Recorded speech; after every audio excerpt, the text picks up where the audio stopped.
ይህ ኢትዮ ሄድላይንስ ነው። በቅድሚያ ማርስተ ዜናዎቹን እናሰማችሁ። ለኢትዮጵያ መፍረስ አሁን ለምንባላው መባላት ሁሉ ምክንያት የሆኑ መሪዎች ደግሞ አሏቸው። የመዘንጋት ደግሞ የለም። ሸኔ ያግዛሉ፣ ቲፒኤልኤፍ ያግዛሉ፣ ፋኖ ያግዛሉ። መሸወድ አያስፈልግም። አሁን ኢትዮጵያ ካልተባላች በስተቀረ አንድ ከሆነች ወደኛ ትዞራለች ብሎ የሚያስቡ ሰዎች አሉበት፣ ግን ወንድሞቻችን ናቸው። ጠቅላይ ሚኒስትር አብይ አህመድ የመከላከያ ጀነራሎችን ከስልጣን እያነሱ እንደሆነና የቦታ ሽግሽግ እያደረጉ እንደሆነ ተገለጸ። አዲስ የተሾሙ ጀነራሎችና ወታደራዊ መኮንኖች ከነባሮቹ ጀነራሎችና ወታደራዊ መኮንኖች በተቃራኒ መቆማቸው የተነገረ ሲሆን ስብሰባ አድርገው ስለ ኤርትራ ወታደራዊ አቋም ያደረጉት ግምገማም ያልተጠበቀ ሆኗል።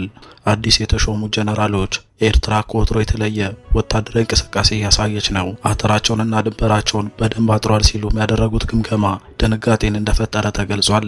ዝርዝሩን ይዘናል። በሰሜን ኢትዮጵያ በትግራይ የተካሄደው ደም አፋሳሽ ጦርነት በፕሪቶሪያው ስምምነት ከቆመ በኋላ የብልጽግናው መንግስት በትግራይ ታጣቂዎች ላይ የመጀመሪያ እርምጃ ከወሰደ በኋላ በትግራይ ያለው መካረርና ውጥረት ሊፈነዳ ከጫፍ መድረሱ ተገለጸ። የትግራይ ሰላምና ጸጥታ ቢሮ ኃላፊ የፌዴራል መንግስቱ ተደጋጋሚ ትንኮሳ እየፈጸመብን ነው ሲሉ የተደመጡ ሲሆን የፌዴራሉ ኃይሎች በትግራይ ውስጥ አንዳንድ ክፍሎችን ተቆጣጥረው ይገኛል ሲሉም ከሰዋል። የፕሪቶሪያው ስምምነት ሊፈርስና ደም አፋሳሹ ጦርነት ዳግም ሊፈነዳ ከጫፍ ላይ ነው ሲሉ ማስጠንቅቀዋል። ይህ በእንዲህ እንዳለ በመቀሌ ከፍተኛ ውጥረት መስፈኑ ተገልጿል። ነዋሪዎችና ነጋዴዎች ጦርነቱ ሊቀሰቀስ ነው በሚል ስጋት ከፍተኛ መጠን ያለው ገንዘብ እያወጡ በመሆኑ በባንኮች ላይ ጫና ማሳደሩ ተዘግቧል። ሌላኛው መረጃችን ነው። በአማራ ክልል እየተደረገ ያለው ጦርነትና እየተፈጸሙ ያሉት የደፈጣ ጥቃቶች ከባድ ሰብአዊና ቁሳዊ ጉዳትን እያደረሱ ዛሬም ቀጥለዋል። በክልሉ መዲና ባህር ዳር አቅራቢያ በሚሊሻና በአድማ ብተና ካምፕ ላይ በተፈጸመ ድንገተኛ ጥቃት ከባድ ወታደራዊ ኪሳራ መድረሱ ተገልጿል። በኢትዮጵያና በሱዳን ድንበር አዋሳኝ ቀጠናዎች በትላንትናው ዕለት ለሰዓታት የቆየ ውጊያ ከተደረገ በኋላ የመንግስት ኃይሎች ከፍተኛ ኪሳራን እንዳስተናገዱና አስክሬኖችና ቁስለኞች ሲነሱ መዋላቸው ተሰምቷል። ዝርዝሩን ይዘናል። ሰላም ውድና የተከበራችሁ የቻናላችን ተከታታዮች፣ በእለቱ የተሰሙትን እነዚህንና ሌሎች መረጃዎችን ይዘን ቀርበናል። እስከ ፍጻሜው አብራችሁን ቆዩ። ቪዲዮን ላይክ እና ሼር፣ ቻናሉን ሰብስክራይብ እና የዶል ምልክቷን በመጫን ትኩስና አዳዲስ መረጃዎችን ያገኙ እያለን ወደ ዝርዝሩ አለፍን።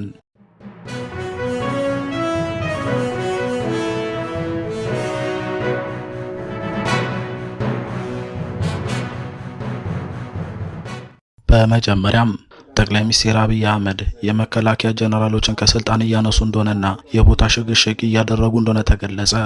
በጠቅላይ ሚኒስትሩ ትዕዛዝ የተሾሙት አዳዲስ ጀነራሎችም ስብሰባ አድርገው ስለ ኤርትራ ወታደራዊ አቋም ያደረጉት ግምገማ ያልተጠበቀና አስደንጋጭ ሆኗል። ጠቅላይ ሚኒስትር አብይ አህመድ በቅርቡ ብዛት ላላቸው ወታደራዊ መኮንኖች የማዕረግ እድገት ሰጥተው እንደነበር ይታወሳል። ይህንን ተከትሎ ከመከላከያ አካባቢ የተሰማው መረጃ በብዙ ዘንድ መነጋገሪያ የሆነ ሲሆን ብዛት ያላቸው ነባር የመከላከያ አመራሮችና ጀነራሎች አዲስ የማዕረግ እድገት ባገኙት ጀነራሎችና ወታደራዊ መኮንኖች እየተተኩ እንደሆነ ተገልጿል። ለዚህም እንደ ማሳያ የምዕራብ እዝ አዛዥ የነበሩትና በሰሜኑ የትግራይ ጦርነት ወቅት ለጠቅላይ ሚኒስትሩ ታማኝ ጀነራል ናቸው የተባሉት ሌተናል ጀነራል መሰለ መሰረት ከስልጣን ተነስተው በአዲስ አበባ የአንድ መምሪያ ኃላፊ ተደርገው መሾማቸው ተጠቃሽ ይሆናል። ነባሮቹ የመከላከያ አመራሮችና ጀነራሎች በሀገሪቱ ውስጥ እየተደረጉ ያሉ የእርስ በርስ ውጊያዎችና ጦርነቶች ወታደሩን እያሰላቸውና መከላከያውን እያዳከመው ስለሆነ እንዲቆሙ ይፈልጋሉ የተባለ ሲሆን ይባስ ብሎም ከሰሞኑ ከቀይ ባህር ጋር ተያይዞ ከኤርትራ ጋር የተፈጠረው ውጥረትና ከትግራይ ኃይሎች ጋር ሊፈነዳ ጫፍ የደረሰው መካረር እንዲረግብ እንደሚፈልጉ ተነግሯል። ሆኖም ከሰሞኑ በጠቅላይ ሚኒስትሩ ትዕዛዝ የማዕረግ እድገት ያገኙት ጀነራሎችና ወታደራዊ መኮንኖች ከነባሮቹ ጀነራሎች ጋር በተቃራኒ መቆማቸው የተነገረ ሲሆን በሀገር ውስጥ ታጣቂዎቹን ተዋግተን እናጠፋቸዋለን፣ በትግራይ ውስጥ ያለውን የሻዕቢያን ተላላኪና ላኪውን ሻዕቢያ ተዋግተን ቀይ ባህር እንገባለን ማለታቸው ተሰምቷል።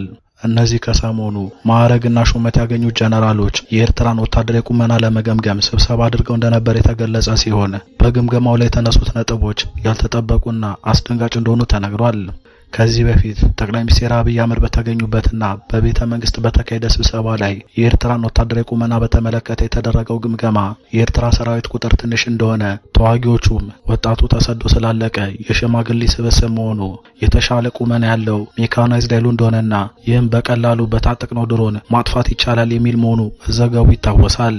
ይህንን ግምገማ ተከትሎም የብልጽግናው መንግስት ተጨማሪ አዳዲስ ድሮኖችና የተለያዩ የጦር መሳሪያዎችን ሲሸምት እንደነበር የተገለጸ ሲሆን ጦርነቱን በቴክኖሎጂ ብልጫ በድሮኖችና ሚሳኤሎች አሸንፋለሁ በሚል ዝግጅት ሲያደርግ መቆየቱ ይታወሳል።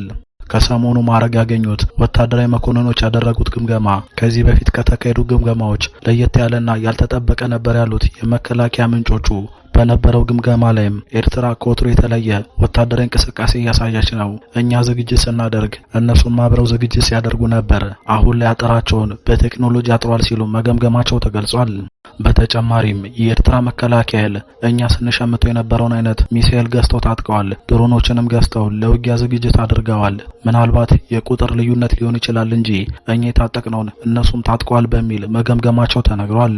በዚህ ግምገማ መሰረትም የመከላከያ ወታደራዊ መኮንኖችና ጀነራሎች ከዚህ በፊት አውጥተውት የነበረውን የውጊያ ዕቅድ ለመከለስ ተገዷል የተባለ ሲሆን ከኤርትራ ጋር ያለው ውጥረት ከቃላት ጦርነት በዘለለ ወደ ትክክለኛ ጦርነት ይሻገራል የሚል ግምት እንደሌላቸው መረጃውን ያደረሱን የመከላከያ ምንጮች ገልጸዋል። ራሳችንን መከላከል እንችል ነበር ግን አላደረግነውም ሲሉ ብርጋዴር ጀነራል ፍስሐ ኪዳኑ ተናገሩ። የትግራይ ክልል ጊዜያዊ አስተዳደር የሰላምና ጸጥታ ቢሮ ኃላፊ የሆኑት ብርጋዴር ጀነራል ፍስሐ ኪዳኑ በአፋር ክልላዊ መንግስት የተነሳውን ክስ አስመልክቶ ማብራሪያ ሰጥተዋል። እኛ ምንም አይነት ግጭት አላነሳንም፣ እንዲህ አይነት ዝግጅትም የለንም ሲሉም ተደምጠዋል። ጀነራሉ በአንጻሩ የአፋር ኃይሎችና የሐራ መሬት ኃይሎችን ተደጋጋሚ ትንኮሳ እያደረጉ ነው ሲሉ ከሰዋል። ሲናገሩም በአፋር ክልል ውስጥ የሚገኙት የሐራ መሬት ኃይሎች በተለያዩ ቦታዎች ከአፋር ኃይሎች ጋር በመሆን ተደጋጋሚ ጥቃቶችን ፈጽመዋል ካሉ በኋላ እነዚህ ተደጋጋሚ ጥቃቶች ተፈጸሙ ካሉባቸው ቦታዎች መካከል ምላዛት፣ አካዛ፣ ደሳ፣ ዋጅራትና ገረባገው እንደሚገኙበት ጠቅሰዋል። እንደ ምሳሌም ባለፈው እሁድ በገረባገውና ደርባን በተባሉ አካባቢዎች ትንኮሳዎች እንደነበሩ ያስታወቁት ጀነራል ተክላይ ጨምረውም እንደ እውነቱ ከሆነ የአፋር ኃይሎች በትግራይ ውስጥ አንዳንድ ክፍሎችን ተቆጣጥረው እንደሚገኙ እናውቃለን ብለዋል። ነገር ግን ግጭት አያስፈልግም፣ ጉዳዩን ለህዝባችን እናብራራለን የሚል ሀሳብ ነበረንም ብለዋል። ጊዜያዊ አስተዳደሩ ራሱን የመከላከል እርምጃዎችን እንዳልወሰደ ጠቁመውም ራሳችንን መከላከል እንችል ነበር፣ ነገር ግን አላደረግነውም በማለት ገልጸዋል። የፕሪቶሪያው ስምምነት እስከሚፈርስ ድረስም ለማጠናከር ቁርጠኛ መሆናቸውንም አስታውቀዋል። ይህ በእንዲህ እንዳለ በመቀሌ የፋይናንስ ስርዓቱ ከፍተኛ ጫና ውስጥ መግባቱ ተገልጿል። የትግራይ ክልል ዋና ከተማ በሆነችው መቀሌ ነዋሪዎችና ነጋዴዎች ከፍተኛ መጠን ያለው ገንዘብ እየወጡ በመሆኑ በባንኮች ላይ ጫና ማሳደሩ ተዘግቧል። በከተማ ውስጥ ከቅርብ ቀናት ወዲህ በክልሉ ውስጥ ካለው የደህንነት ስጋት የተነሳ አንዳንድ የባንክ ቅርንጫፎች ለጊዜው ስራ በማቆም ላይ እንደሚገኙም ተገልጿል። ለምሳሌ በመቀሌ ዩኒቨርሲቲ አሪድ ካምፓስ አጠገብ የሚገኘው የኢትዮጵያ ንግድ ባንክ ቅርንጫፍ ላለፉት 2 ቀናት ዝግ መሆኑ የተሰማ ሲሆን ከተማዋ ባልተለመደ ሁኔታ ጭር ማለቷም ተዘግቧል። በአንዳንድ የከተማው ክፍሎችም የጸጥታ ኃይሎች ሰፍረው እንደሚታዩ ተገልጿል። ትግራይን ከተቀረው ኢትዮጵያ ክፍል ጋር የሚያገናኙት የትራንስፖርትና የንግድ መስመሮች ባለፉት ቀናት መዘጋታቸውን የዘገበው ብር ሜትሪክ ድረገጽ ይህም የጅቡቲ ኮሪደርን እንደሚያካትት አስረድቷል። በተጨማሪም አዲስ አበባና ትግራይን የሚያገናኘው በአፋር በኩል የሚደረገው የህዝብ ትራንስፖርት ለጊዜው እንደተቋረጠ የጠቀሰው ዘገባው ይህም በባንኮች ላይ ጫና እንደፈጠረ አስታውቋል። አንድ የኢትዮጵያ ንግድ ባንክ ሰራተኛ ለዜና ምንጩ ሲናገሩ በመቀሌ ከተማ የሚገኙ ቅርንጫፎች ተጠቃሚው በከፍተኛ ሁኔታ ገንዘብ እያወጣ በመሆኑ የብር እጥረት እንዳጋጠማቸው መሆኑን አስረድተዋል። አንድ የከተማው ነዋሪ ሲናገሩ ደግሞ ባለፈው ጦርነት ወቅት በገንዘብ እጥረት የተነሳ ብዙ ችግር ደርሶብናል፣ በዚያ ላይ የባንክ አገልግሎት የሚቋረጥ ከሆነ አስቸጋሪ ይሆናል ብለዋል።